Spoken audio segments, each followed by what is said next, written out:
Bonjour à tous, j'espère que vous allez bien. Pour celles qui sont maman et maman, j'espère que la fête des mères s'est plutôt bien déroulée. En fonction de vos histoires respectives, bien sûr, on n'a pas tous la même histoire, donc je pense que voilà, c'est différent pour tout le monde. En revanche,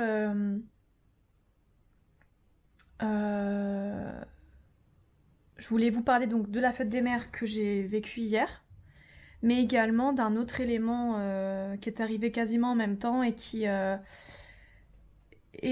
m'a pas mal confortée dans ce que je pensais déjà, mais désolée, j'ai pas éteint mon téléphone, je vais le faire tout de suite, sinon ça va être chiant. Mais qui m'a aussi permis d'être rassurée encore une fois par rapport à ma fille. Voilà, c'est bon, nous sommes juste nous. N'hésitez pas à me dire si votre fête des mères s'est bien passée ou non. Si vous voulez échanger avec moi, n'hésitez surtout pas. Comme vous le savez, les commentaires sont désactivés sur ma chaîne, en tout cas sur cette chaîne-là. Mon autre chaîne professionnelle, les commentaires sont validés. Mais sur cette chaîne de Mamange, ils sont désactivés. Je pense que YouTube considère que c'est un sujet trop sensible pour qu'on ait le droit d'échanger par rapport à ça. C'est à débattre. Je vois pas en quoi ça pourrait poser problème. C'est sûr que si des haters viennent marquer des choses horribles par rapport à la perte d'un enfant, c'est juste une catastrophe. En revanche, nous sommes quand même une communauté qui a besoin d'échanger et de discuter de ce qu'on a vécu. Donc par rapport à ça, je trouve ça très dommage que YouTube ait désactivé mes commentaires. Mais bon, si j'arrête cette chaîne-là, que j'en fais une autre, ça sera la même chose. Donc clairement, ça sert à rien d'essayer de changer quoi que ce soit. Donc ce que je vous propose, si vous souhaitez échanger avec moi et si vous souhaitez également discuter justement de cette fête des mères, j'ai mon Facebook personnel. En fait, j'ai deux Facebook. J'ai un Facebook professionnel, excusez-moi. J'ai un Facebook professionnel et un Facebook personnel. Et mon Facebook personnel, c'est Amanda PA. Donc P, la lettre P, et A, la lettre A attachée. Voilà, en majuscule. Vous verrez, la photo de profil, normalement, c'est un paysage. C'est le paysage que doit sûrement voir ma fille tous les jours, puisque c'est là où on a dispersé ses cendres avec mon mari. Voilà. Donc, pareil, oui, je voulais vous dire, est-ce que cela vous intéresserait que je fasse un live afin de discuter avec vous? Parce que au final, comme les commentaires sont désactivés et que je pense que ça doit saouler beaucoup d'entre vous de devoir aller jusqu'à mon Facebook perso, de m'envoyer une demande d'amis, plus de m'envoyer un message Messenger pour dire qui vous êtes et pour que je puisse vous accepter, ce qui est logique puisque des fois il y a des gens chelous qui me demandent un ami. Si jamais ça vous intéresse de faire un live, il n'y a aucun problème, vous me dites, à partir de 4-5 personnes, je le ferai. Si vous êtes moins de 4-5 personnes, il n'y a aucun intérêt, autant qu'on discute voilà directement ensemble. Par contre, si vous êtes plus de 4-5 à me demander, je ferai un live. Je pense que ça peut être intéressant d'échanger là-dessus. Surtout que on est souvent les mamanges et les papanges et autres personnes paranges. En ce moment, j'essaie de faire un gros travail sur moi pour arrêter de tout genrer en femme ou en homme. J'essaie vraiment de faire un travail là-dessus parce que j'ai de plus en plus de personnes qui me contactent qui n'ont pas forcément de genre, qui ne se sentent pas rattachées à un genre ou alors qui sont d'un genre complètement différent de ce qu'on peut imaginer. Donc j'essaie de parler différemment, c'est pas facile, mais je vais y arriver un jour. C'est un gros travail que je fais sur moi-même. Et ça devrait être intuitif, mais on nous apprend pas à parler comme ça. Donc, si ça vous intéresse le live, dites-le moi aussi donc sur mon Facebook perso. Ou alors juste mettez un... Je vais considérer le nombre de likes positifs comme étant une demande de live. Donc si vous ne souhaitez... même si vous aimez bien ma vidéo, mettez pas de like. Voilà, mettez un like que si vous souhaitez qu'on fasse un live. Ainsi, je préparerai un live, voilà. Et puis, par contre, je vous annoncerai ça quelques jours avant. Je ferai une petite vidéo pour vous annoncer le live. Et on recommencera pour être sûr que vous serez assez nombreux. Je vous demanderai de liker uniquement si vous souhaitez participer au live. Je pense que c'est ce qu'il y a de plus simple à faire et de plus rapide et de moins gavant pour vous, quoi. Voilà. Ceci étant dit, ceci étant fait, on va passer au vif du sujet, donc la fête des mères que j'ai passée hier. J'avais vraiment hâte de passer cette première fête des mères avec mon fils. Euh, Malheureusement, c'est toujours un peu altéré du fait de l'absence de ma fille. Euh, mais voilà, je voulais surtout pas que ça devienne une journée triste. Donc, même si c'était difficile dans ma tête, c'était très compliqué à gérer. J'avais vraiment plus hâte qu'autre chose que cette journée arrive. Surtout que des cadeaux m'attendaient sur la table de mon bureau depuis le vendredi. Donc, c'était quand même très sympa et très mignon. Et j'avais vraiment hâte de découvrir tout ça. Du coup, bah, le matin, voilà, après le petit déjeuner, on s'est posé.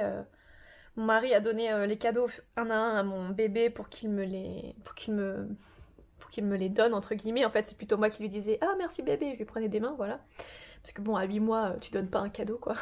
Donc, ce qu'il a fait, c'est qu'il les a pris et qu'il les a mis à sa bouche. Forcément, hein. À cet âge-là, ça goûte tout, donc c'était trop mignon. Et du coup, bah voilà, donc j'ai eu 3 cadeaux vraiment super mignons. Donc, le premier cadeau qui venait du relais des assistantes maternelles, où il va 1 à 2 fois par semaine.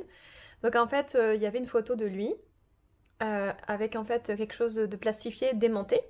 Et à côté de sa photo, il y avait un cœur, donc c'était tout rose. Donc sa photo qui a été choisie est trop mignonne, trop chou. Et dans le cœur, il y avait écrit un truc du style bonne fête petite maman, je suis allée dans le champ cueillir plein de bisous blancs, tout fou, tout doux, un bouquet de bisous, un truc comme ça, enfin un truc du style, donc j'ai trouvé ça trop chou.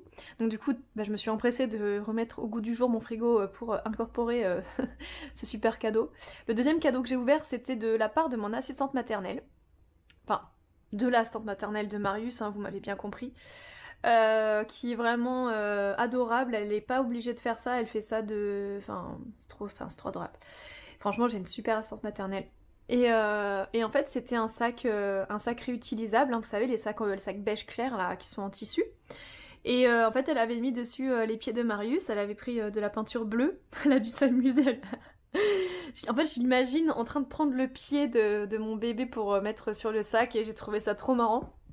Elle a mis un cœur, elle a mis les pieds de mon bébé, et il y avait marqué bonne fête maman tout simplement, mais c'était trop mignon. Enfin, c'était trop chou, et puis en plus elle sait que je suis à fond dans tout ce qui est réutilisable, bio, etc. Donc c'est juste parfait. Moi j'ai toujours besoin de sacs en fait, donc vraiment c'était trop bien. Et mon mari et mon bébé, alors en fait mon mari il aime bien faire des papiers en fait, que ce soit pour la Saint-Valentin parce qu'on le fête pas, donc il marque des trucs débiles pour rigoler. Et là en fait il a mis 4 photos de notre bébé, et des photos vraiment trop chou. Il avait que le smiley de mon bébé qui correspond en fait on a tous les trois un surnom et un personnage ou un smiley qui nous correspondent. Et donc bah là, il a mis en fait le smiley qui correspond à mon bébé, aux mimiques qu'a mon bébé quand il sourit. Donc c'était trop drôle. Et il a marqué en haut tentative de Marius pour dire bonne fête maman. Et en fait, il lui a mis le stabilo dans les mains, en le surveillant bien sûr. Et en fait, il a laissé le bébé gribouiller ce qu'il voulait dessus. Donc j'ai trouvé ça trop chou. En fait, c'est son premier gribouillage quoi. Donc c'est trop mignon. Voilà, donc forcément. Alors le premier cadeau que j'ai ouvert, avant même de l'ouvrir, j'avais déjà les larmes aux yeux. Quand je l'ai ouvert, bah, j'ai pleuré quoi. Ça a été les chutes du Niagara. Ça m'a fait oui, beaucoup d'émotions. Et puis après, je me suis très vite ressaisie en fait. Je sais pas pourquoi d'ailleurs, mais très vite, j'ai repris mes esprits et je suis devenue beaucoup plus pragmatique et beaucoup plus terre à terre. Donc bon, je sais pas, mais bon, en tout cas, ça m'a fait extrêmement plaisir. Je pensais pas que cette fête qui me paraît pour moi si commerciale et si... Parce que pour moi on peut fêter la mère, on peut fêter sa mère quand on veut. Mais le fait qu'il y ait une journée dédiée au final, c'est pas plus mal. Et c'est du coup une journée qu'on attend parce qu'on sait qu'elle existe. Et du coup elle en devient... comme elle est attendue, bah, elle en devient agréable ou pas en fonction des situations. Mais là en tout cas cette année elle était agréable. C'est la première année du coup de fête des mères que je vis de façon agréable. Et du coup, bah après, on est allé boire un verre dans la ville où j'habite. On est allé boire un café, parce qu'un verre à 9h du mat, ça l'aurait pas fait. On est allé boire un café à 9h du matin dans un bar au centre-ville de là où j'habite. Ça fait en même temps la balade du matin au soleil et tout, c'était très sympa. On a rejoint du coup des personnes qui étaient là, qu'on connaissait, c'était pas du tout prévu, donc c'était cool aussi. Et puis, voilà, puis la journée s'est passée après bah, la routine, hein, tu fais à manger, tu passes ton temps derrière les fourneaux quoi, hein, quand tu travailles pas. Donc faire à manger, faire une petite sieste rapide d'une demi-heure, faire un peu de ménage, jouer avec bébé, le bain, tout ça, enfin ça prend au final voilà. C'est passé très très très vite, la journée est passée très très vite et j'ai pas profité autant que j'aurais voulu. Mais bon, c'est un détail, c'est pas ça le plus important. Donc voilà, donc mon fils m'a fêté ma première fête des mères à 8 mois, sans vraiment s'en rendre compte je pense. Mais c'est trop chou en fait. C'est trop chou parce qu'au final, bah, au relais, ils ont vraiment... Enfin, c'est trop mignon ce qu'ils ont fait au relais. L'assistante maternelle, franchement, c'est une crème, c'est un choix à la crème d'avoir fait ça quoi. Et puis mon mari voilà, qui a fait une petite note d'humour rigolote, donc ça m'a beaucoup plu. Ouais, franchement, c'était vraiment sympa. Mon mari a été vraiment adorable, il m'a beaucoup pris dans ses bras, il m'a dit plein de mots doux et tout, donc c'était vraiment, c'était vraiment cool. Et puis voilà, donc par contre, alors, donc ça c'était les points positifs. Donc les points négatifs, bah ma fille, elle aurait dû avoir 2 ans. Elle aurait dû me fêter ma deuxième fête des mères avec elle dans ce monde. Donc forcément, ça fait vraiment chelou, quoi. Enfin, en fait, là, en vous en parlant, ça me remet la boule dans la gorge, forcément, parce que c'est innommable, c'est impensable. Tu te dis, mais... Bon. Bref, donc il y avait ça, et en second point négatif, très... bah, qui, encore une fois, m'emmerde, parce que je me rends compte que les gens... Ils pensent qu'une fois que t'as ton second enfant vivant, bah qu'en gros tu t'oublies, enfin pas que t'oublies l'autre, c'est pas ça, mais que du coup ça prend le dessus sur le reste. En fait, j'ai 3 personnes, dont une amie très proche, qui m'ont dit bonne première fête des mères. Mais sauf que c'est pas ma première fête des mères en fait. Enfin, la première fête des mères, c'était quand j'étais, alors pas quand j'étais enceinte de ma fille, parce qu'en réfléchissant, je suis tombée enceinte d'Orlan en juin 2018. La fête des mères, c'était en mai.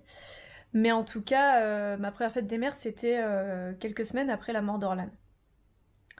Ma deuxième fête des mères, c'était l'année dernière, quand j'étais enceinte de Marius. Et là, c'était en fait ma troisième fête des mères, concrètement, cette année. Donc oui, c'est ma première fête des mères, si on veut, avec un bébé vivant. Mais en réalité, c'est ma troisième fête des mères. Et moi, quand on me dit bonne première fête des mères, bah... ça efface encore plus Orlan. Et ça, c'est insupportable. Je peux pas supporter en fait je sais que c'est pas voulu, je le sais que c'est pas voulu. Puis ça part d'une bonne intention de dire ça, de dire bonne première fête des mères. Mais dessous ça cache en fait, enfin dessous ça sous-entend que j'ai pas eu de fête des mères avant. Mais si, j'étais maman avant aussi. Je n'avais pas mon enfant dans les bras, mais j'étais maman aussi. Ou mère, on va dire j'étais mère, j'étais pas maman, mais j'étais mère en tout cas. Mère de ma fille décédée, donc ouais, ça fait chier quoi. Clairement, ça fait chier. C'est pas quelque chose d'agréable et du coup, oui, ça m'a touchée, ça m'a fait bizarre, ça m'a fait un peu de mal. Mais je sais que les gens font pas exprès encore une fois, donc je peux pas leur en vouloir, c'est impossible. Mais ça fait mal. Ça fait mal de se dire que bah, Orlan est encore une fois évincée par leurs mots. Euh, Et déjà qu'elle est décédée, bah j'ai pas envie d'avoir cette impression qu'elle est encore moins là en fait. Mais là en vous parlant, en fait dès que je parle d'elle de toute façon, je ressens sa présence très très puissante, très puissamment. En ce moment je la ressens énormément, ça je vous le disais dans ma vidéo que j'ai postée samedi soir. Mais en ce moment c'est vrai que je la sens vraiment très présente. Du coup j'en profite pour rebondir sur l'autre élément dont je voulais vous parler. Donc comme je vous disais dans ma vidéo samedi, j'ai une amie qui... alors on n'y croit pas, voilà, encore une fois, mais c'est une amie très proche, de moi et qui connaît toute mon histoire et j'ai suivi sa grossesse, elle a suivi mes 2 grossesses, c'est une amie vraiment très proche. On est extrêmement connectés toutes les deux. Et le truc, c'est que, voilà, elle m'avait dit, comme je vous avais dit, elle m'avait dit qu'elle avait eu des nouvelles d'Orlan, enfin que Orlan l'avait contactée. Donc on y croit, on n'y croit pas, ça sert à rien de juger, ne jugez pas s'il vous plaît, c'est son ressenti à elle, elle est sûre d'avoir été contactée par Orlan, et du coup son ressenti est important pour moi. Certes parce que sûrement que ça me fait plaisir qu'elle ait eu un contact de ma fille, mais aussi parce que au fond de moi je la crois en fait. Même si j'ai un côté assez terre à terre, j'ai aussi un côté un peu... c'est pas spirituel le mot, mais... Enfin, en tout cas vous comprenez ce que je veux dire. Et je vois pas son intérêt de me mentir ou d'inventer des choses, et je suis sûre que ce qu'elle m'a dit c'était vrai. Donc du coup elle m'en a parlé ce matin. C'est pour ça que j'en ai pas plus parlé que ça samedi, parce qu'elle avait pas pu m'expliquer en détail, elle m'avait juste dit que ma fille l'avait contactée. Et là en fait j'ai eu donc le fin mot de l'histoire. Faut savoir que l'amie que j'ai en ce moment vit des choses vraiment horribles. Et du coup, je pense que ma fille l'a contactée pour essayer de l'apaiser un peu concernant ce qu'elle est en train de vivre. Et en gros, ma fille lui a dit qu'il y avait quelque chose, enfin que la mort n'était pas une fin en soi et qu'il y avait autre chose, et que la vie sur Terre en fait permettait de grandir et de faire évoluer l'âme. Ça, c'est un précepte que moi je crois depuis maintenant quelques années, sans vraiment comprendre quoi, sans savoir pourquoi, mais je le sens au plus profond de moi en tout cas. Donc, d'entendre ça de mon amie venant de ma fille, ça m'a fait un électrochoc, ça m'a fait un bien fou de me dire voilà. Et donc je lui ai demandé mais comment elle avait l'air d'aller, elle m'a dit elle avait l'air d'aller très bien. Donc voilà, alors je ne sais pas ce qu'elle fait, je ne sais pas ce qu'elle est, je ne sais pas ce qui se passe. A priori elle n'a pas ressuscité puisque... Enfin ressuscité n'importe quoi, ressuscité. Et oui, je prends mes désirs pour des réalités. A priori elle ne se serait pas réincarnée puisqu'elle serait ailleurs, d'après ce que j'ai compris. Donc moi qui ai une tendance à croire à la réincarnation, je ne sais pas trop quoi en penser du coup. Mais bon, là je pars très loin dans mes délires. Hein. Pour ceux que ça saoule, je comprends complètement et vous n'êtes pas obligé de continuer à regarder. Chacun croit ce qu'il veut. Voilà, il n'y a pas de règles et chacun fait et croit ce qu'il veut. Donc voilà, donc ça m'a fait un bien fou en fait que ça tombe pile pendant le moment de la fête des mères. Ça m'a fait un cadeau en plus en fait. C'était un peu un cadeau de la part de ma fille et de mon amie, du fait d'avoir ces nouvelles-là. Donc c'était quand même très appréciable. Voilà, et après, j'aimerais bien que ça m'arrive à moi, qu'elle me parle à moi comme ça en fait, ma fille, j'aimerais beaucoup. Ou alors elle me parle et j'arrive pas à l'entendre parce que je mets une barrière, c'est possible aussi. Ou en fait elle me parle pas du tout parce qu'il y a une raison. Elle sait très bien que, sûrement qu'elle sait très bien que si elle me parle, j'aurais beaucoup de mal à lâcher prise et à la laisser repartir. J'en sais rien, je sais pas. Mais si elle le fait pas, en tout cas, je pense qu'il y a une raison. Et voilà. Donc voilà, je voulais vous parler de tout ça parce que ce sont des choses qui m'ont beaucoup touchée. Et, euh, et, euh, et j'espère un jour avoir aussi une communication comme ça aussi intense avec elle. Je suis sûre qu'elle communique avec moi par des petits signes, des petites choses de temps en temps, ça j'en suis certaine. Des ressentis que j'ai des fois dans la journée ou pendant des choses qui m'arrivent. Des idées qui me viennent alors qu'elles devraient pas venir à ce moment-là, ou alors des déclics. Genre j'ai oublié un truc depuis des années et hop ça me revient. C'est fou, enfin des trucs qui n'arrivaient pas forcément avant. Voilà, c'est vrai que le contact avec ma fille s'est vraiment rompu quelques mois après son décès. En fait, elle est décédée en février 2019 et jusqu'en septembre 2019, je la sentais vraiment collée à moi. Elle était vraiment avec moi. Et du jour au lendemain, comme je vous avais déjà dit, je l'ai sentie partir. Et ça a été horrible. Ça a été comme un deuxième décès pour moi, donc ça a été vraiment très très compliqué. Voilà, et depuis c'est vrai que je sens qu'elle est jamais vraiment loin, c'est un peu bizarre à dire, hein, je sais, mais je sais qu'elle est, voilà, en tout cas qu'elle est partie faire ce qu'elle avait à faire. Peu importe ce qu'elle a à faire, mais, enfin non pas peu importe, ça m'intéresse, mais je le saurai sûrement jamais. Voilà, donc voilà, et le fait que ce soit elle qui ait parlé à mon amie, Alors que mon amie, elle pourrait avoir plein d'autres personnes qui viendraient lui parler. Mais non, c'est ma fille qui est partie lui parler. Ça me fait me dire que ma fille doit vraiment être un être exceptionnel. Ce n'est pas pour me la péter ou pour faire genre ah c'est mon enfant donc elle est super, c'est pas ça. Hein. C'est un ressenti que j'ai depuis sa naissance. Depuis sa naissance, je la sens comme un être exceptionnel. Je ne saurais pas vous expliquer pourquoi. Je dis pas que mon fils n'est pas exceptionnel, attention. Hein. Mon fils c'est un être merveilleux. Mais quand je parle de mon fils, je pense à être merveilleux. Quand je pense à ma fille, je pense à être exceptionnel. Et pour moi, il n'y a pas mieux l'un que l'autre. C'est juste deux ressentis différents. Tout comme quand vous qui avez vos enfants vivants, si vous avez 2, 3, 4, 5 enfants, quand vous pensez à chacun de vos enfants, vous n'avez pas le même adjectif qui vous vient. Vous n'avez pas la même sensation qui vous vient. Enfin, je pense. Arrêtez-moi si je dis de la merde. Mais, euh, mais voilà. Voilà mon ressenti. Je suis persuadée au fond de moi que ma fille est quelqu'un d'exceptionnel. Voilà. Je pense que j'en ai fini. Je vous fais des bisous. Je vous dis à très bientôt. Et n'oubliez pas le petit like si vous voulez partager au live. À bientôt.